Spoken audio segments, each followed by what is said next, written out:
என்னாச்சு காளியா? இவ்வளவு அவசரமா வர்ற? வயிறு ஏதாவது சரியில்லையா? யோ, வாயில ஏதாவது வந்துட போதியா? வாந்தியா? மூட்டு, நான் சொல்றத மட்டும் கேளியா? சரி, கோச்சிக்காதப்பா, சொல்லு சொல்லு.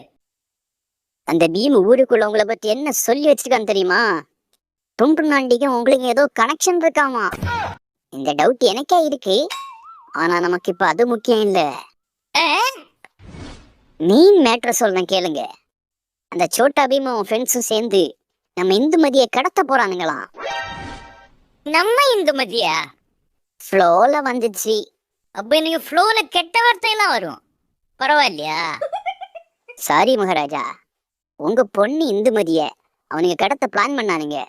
அதை தட்டி கேட்க போன என்னையே தட்டு தட்டுன்னு தட்டிட்டானுங்க.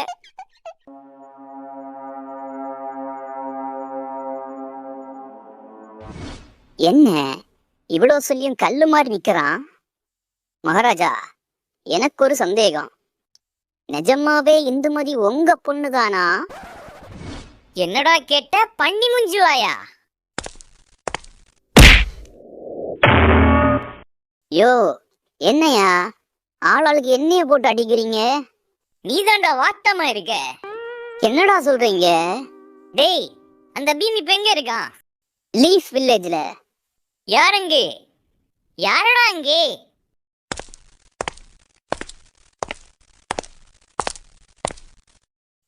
அங்க யாரும் இல்ல மகாராஜா. என்ன ஒரு அறிவு கூர்மை! உங்களை எல்லாம் வைத்துக் கொண்டு ஒரு ஆணியை கூட புடுங்க முடியாதடா. சரி, அனைவரையும் போருக்கு தயாராக சொல். யாரை மன்னா? என் பாட்டியையும் தாத்தாவையும். ஏனடா வாயை கிளறுகிறாய்? நம் வீரர்களை தாண்டா. மன்னா, நம் வீரர்களில் பாதி பேர் விடுமுறை எடுத்து ஊருக்கு சென்றுள்ளார்கள். மீதி பேர் உணவு உண்டு விட்டு ஓய்வெடுக்க சென்றுள்ளார்கள். அடே அடே, உங்களை எல்லாம் வைத்துக் கொண்டு ஒரு வெங்காயம் கூட உரிக்க முடியாதடா. நானே செல்கிறேன், அதுவும் தனியாக.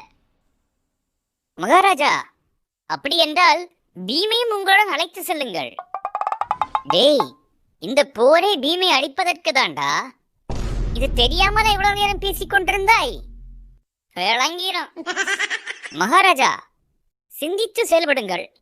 நம் ஊரிலேயே அவன் ஒருவன் தான் வித்தை படித்தவன். அவனை எதிர்க்க வேண்டுமா? நான் முடிவு செய்து விட்டேன். முன்வைத்த காலை பின்வைக்கும் பழக்கம் எங்கள் பரம்பரையிலேயே யாருக்கும் கிடையாது. பீமை